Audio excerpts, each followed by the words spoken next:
Well, thanks, Tim, for agreeing to let me come to your studio today to do this interview. I wanted to start off by asking you about how you first got started. And did you always do animals? Did you always photograph animals from the very beginning? The very first roll of film I ever took was on a foundation course before doing my degree, and involved going to the zoo, London Zoo, and taking pictures of animals with consideration of compositional elements. And so that was my first picture, but it was a long while before I was in a position to manage my work so that I could fund projects specifically related to animals. Probably about 10 years in. And I'm interested in the animal photography, obviously, that you've been doing, and particularly the More Than Human book that you recently produced. And in the series of pictures that you did, was there anything there that perhaps sort of challenged your preconceptions that you had about what you were expecting to photograph and what you ended up getting? I think there are a couple of different questions in a way there. There's one about the kind of creative process of pictures when you take them and how things reveal themselves, and how that leads you on to explore other things. And of course, with animals, you're inviting that uncertainty. If there is a more higher kind of moral question about what did I sort of find on the journey that changes my concerns around animals, I suppose the one thing that came about particularly just prior to doing the book More Than Human was I went to the rainforests and to Borneo. I was rather struck by the fact that there seemed to be not the commitment I imagined to kind of be the custodians and take care of what we're losing. Much of the primary forest is disappearing. So that did influence me on my thoughts when I came in to do the book More Than Human. And the reason that I shot so many studio shots was I wanted to look at the animals as kind of symbols, and what that represented of how we know animals and how we shape animals. And of the animals that you photographed, were there any that were particularly dangerous that you worked with? I mean, it's slightly different from photographing horses and dogs that you were known for in your previous books. I think that most of the time I'm working with a very good team around me, and if you're the person waving the bamboo stick, usually with a piece of meat on the end, then the chances they're doing all the movement and they're closer to the animal.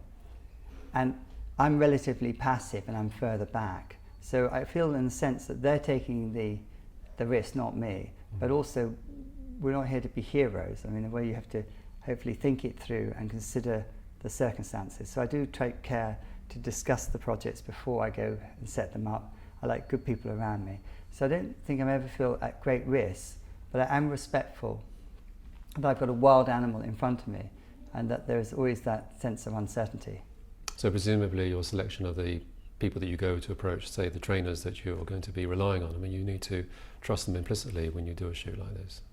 Yes, and I think they absolutely, they have to sort of in a sense guide you as to where you should be, where you should move, and quite often we'll have a set where the animal can move onto set without going through too many stands, or it gives mobility, it allows them to exit the studio very easily. So they're all about considerations which you have to do as a team and discuss that particular animal.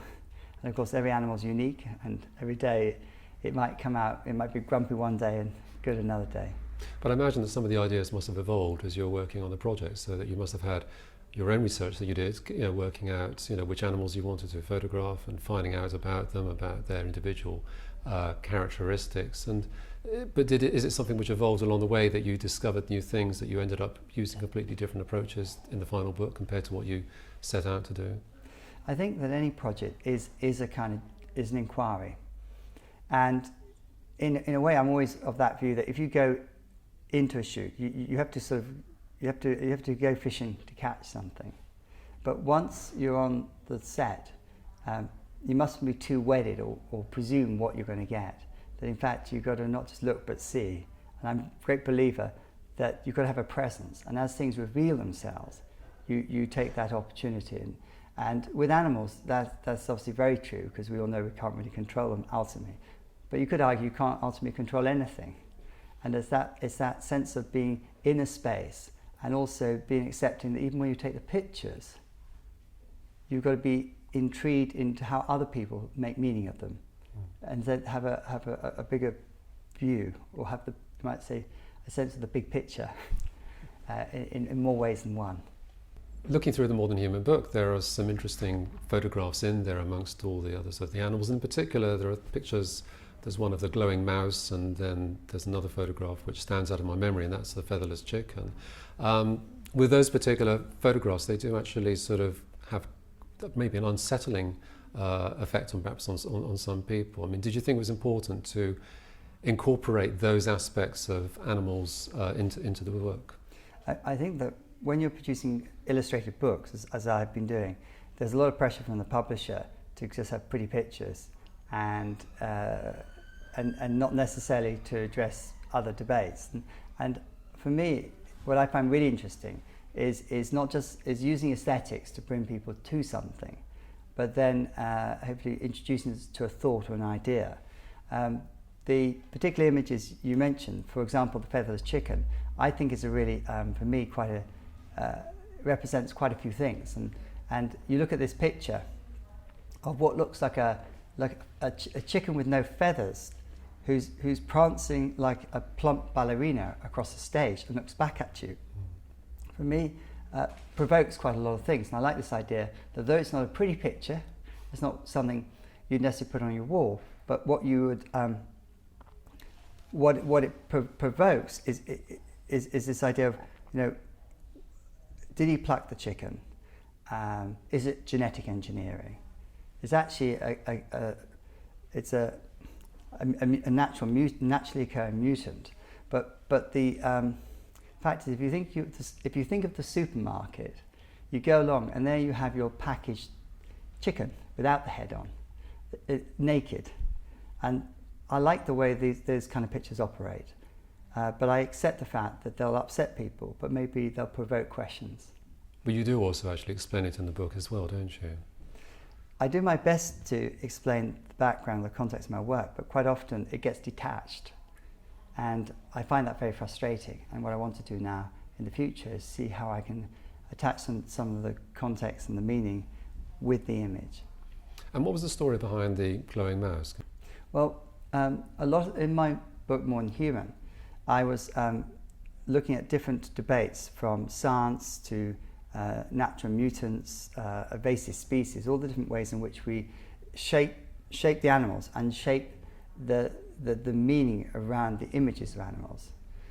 In the case of the glowing mouse, it was actually that I chased down a jellyfish called the crystal jellyfish, which has this fluorescing protein that its extraction was then used in areas like medical research, and this GFP protein, as it's called, has been put into this mouse, but it was to revolutionize cancer research and resulted in 7 Nobel Prizes awarded for that work.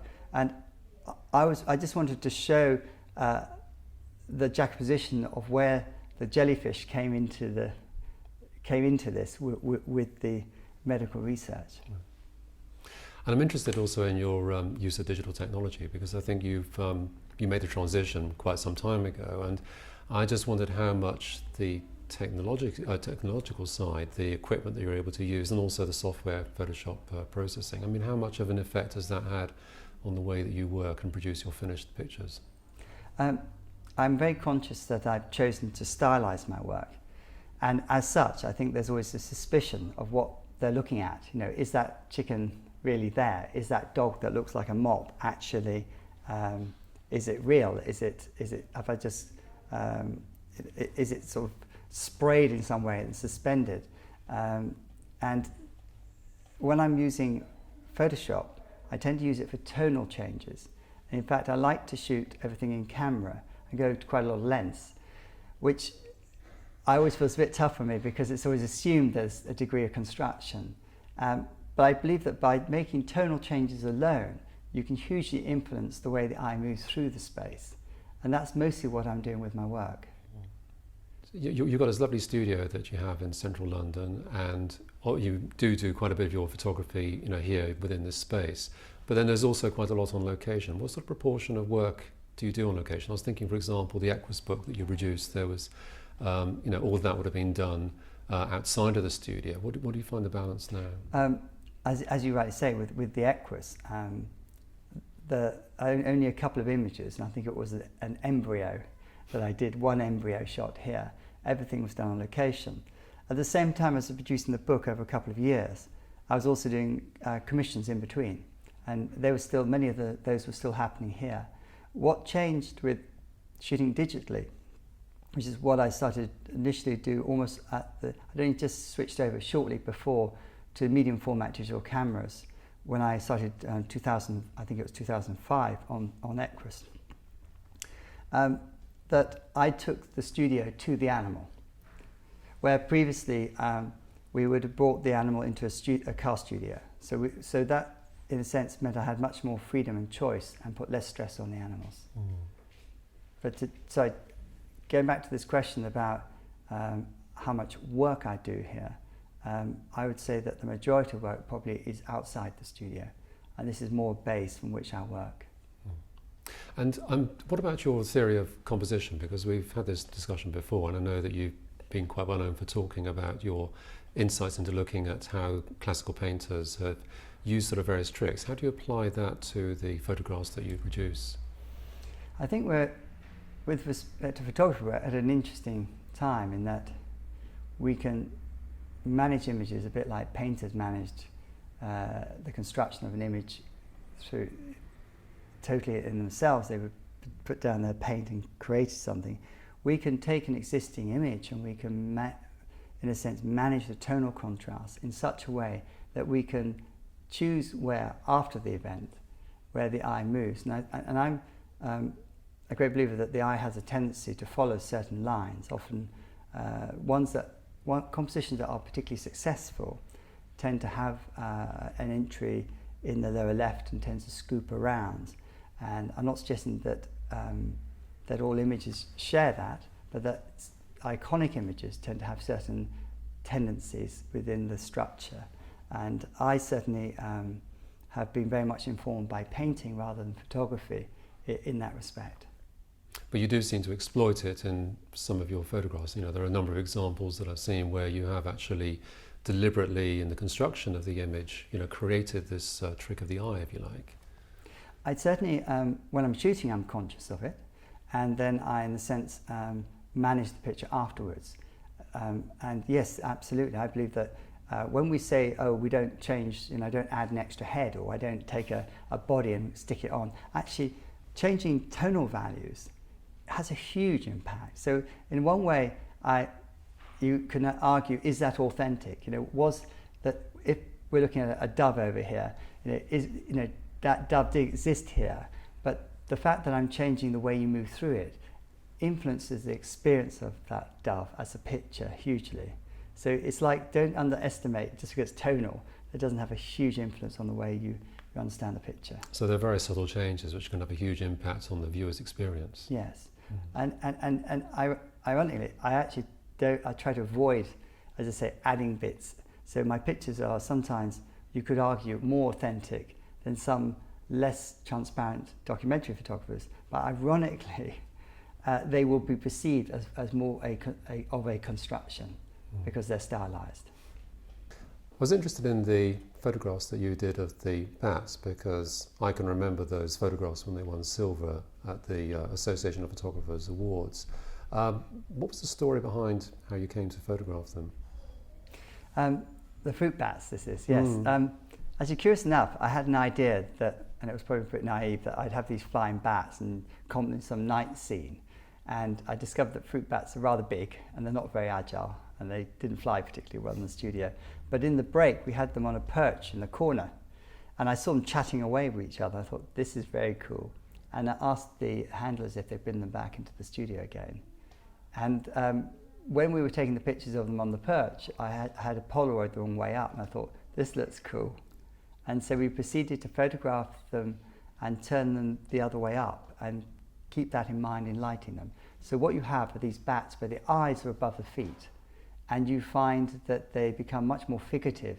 They almost become more human. We almost have a tendency to find it easier to anthropomorphize them. But one of the things that's very, very much connected with my work is this idea that I make things very human, and I make animals that kind of seem to gaze through us. I'm very interested in the idea of gaze. I'm also very aware of the way in which we work with cuteness as well, and the way we breed dogs to have flat faces, and how that's a big factor engaging us in wanting to make a difference. And it's far more difficult with some beetle that might be very important ecologically speaking. But one of the most interesting debates for me is the fact that we are ultimately human and we have to centralize who we are and relate to things in our terms. And that tendency, that anthropocentrism that we tend to have is inevitably veils everything we do.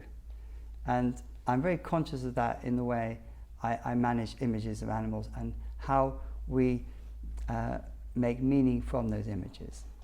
Well, it is something which, is a key theme which goes throughout that book, and you can perhaps argue perhaps some of the other work that you've done as well, because I suppose we're all ingrained in that from a very young age, especially those of us who've grown up with children's TV and films and books, where animals are figure very largely in that.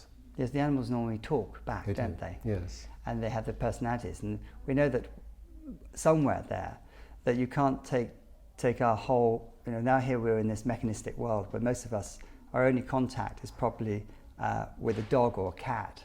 And why we're going back to the chicken that we were discussing earlier is that we are more likely to see a chicken in the supermarket than actuality experience a chicken with its feathers on. Mm. And I think that that is something I'm really interested in. How do we engage with animals? How are we in this unique period where obviously many of our, for a very long time, this wiring that we must have to have that link to nature has somehow been we've been separated. We know animals in a virtual sense better than ever before through the films of Attenborough and such, and yet in actuality we've never been more separated. So this definitely is something that is always in the back of my mind. And can I ask you about what are the worst experiences that you've had on a shoot?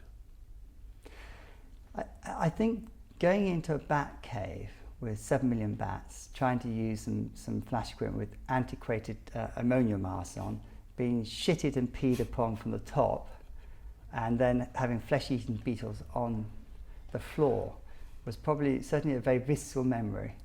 And we didn't spend too much time in that cave. We exited it. Well, there must have been others as well. I was just trying to think how difficult it must be. How long do you spend, actually on photographing an animal? There must be a limit between how long the animal's willing to be photographed and all the other factors that come to play. I think if you're doing anything, although you can't predict what will reveal itself on the day, what you have to do is be interested in the potential behaviour and the people around the animals that know them best. Mm. And I like to try and take a photograph and take the pressure off the animal. Because once an animal's decided that it's been too pressurised, it doesn't want to be on the studio set, then you're probably not going to get very far. Mm.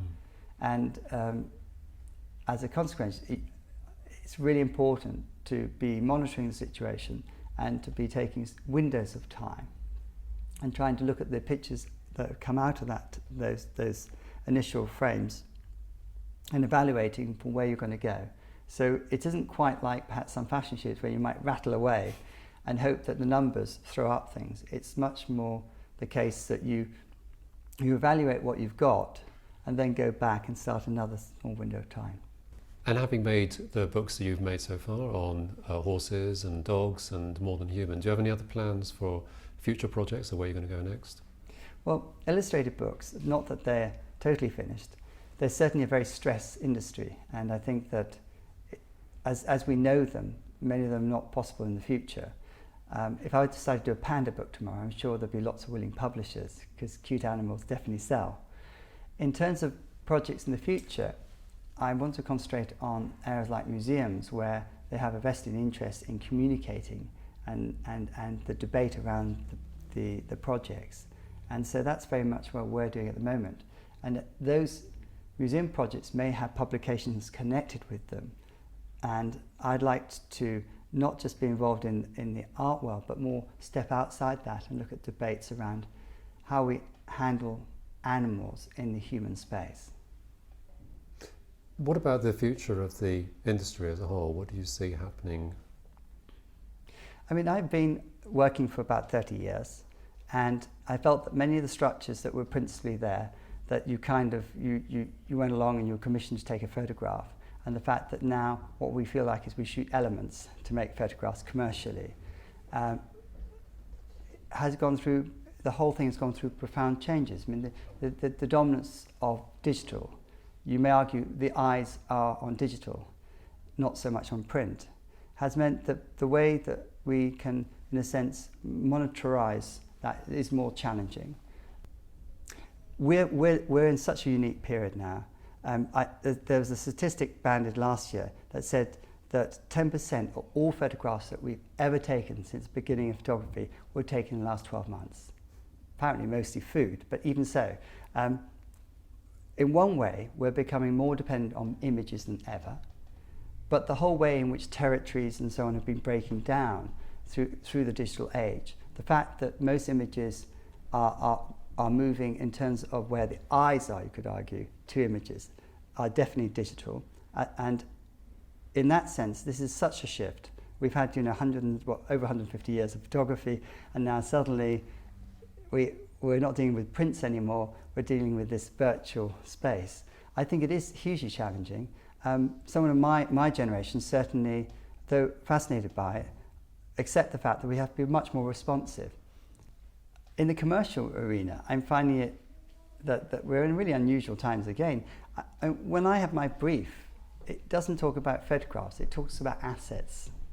And even the elements are described as assets, things you can upload and download. The dominance of the digital, where the eyes are today. What I feel that I'm doing most of the time is we're managing the production of bringing these aspects of bringing elements which can have formats, which could be what we call a skyscraper, which is a very long digital format, or a very long banner, or it could be a 96 sheet. But the kind of range means that the art directors and art buyers and those in the agency have to know what they're gathering are the elements that then will be put together according to the demands and media that then is required of them. I myself at two ends here. I quite like the flexibility. Obviously, we can do things in post which we couldn't do before. And so on the one hand, I'm like a banker. I deal in assets, and I might as well have commodities for what it is. But yet on the other end, I'm producing prints that go bigger than ever, and I'll spend days finessing it in a way I would never have taken before, because I have the potential to sell them as art prints, where that input will be appreciated. One thing you don't do is do something that no one's ever going to see. And so it is as if I'm at 2 points here. I no longer have the traditional idea of a composition that I can see in one go. What I have is the visualization, the flexibility of options that I'm offering the client, certainly in the social context today. And what advice would you give to somebody starting out today wanting to become a photographer? Well, I can reflect on my son who's 7 and the way he swipes through his technology and his apps. All I do know for certain is that if you are of just coming into the industry, you are going to be able to be more responsive to the technologies. And one thing you can certainly say is that we have seen more change in the way that we deliver imagery and we experience it. And the key is to realize that that you keep to your thoughts about why you go into a medium, those things that touched you, that you felt were relevant to you going in, not to lose sight of that. But my other comment would be to appreciate the fact that you've got to embrace change and be responsive to what we don't know quite is going to be ahead of us. I think you're absolutely right there. Well, it's been a pleasure talking to you, and it's been fantastic looking at your work as always. Thank you very much, Tim. Thank you, Martin.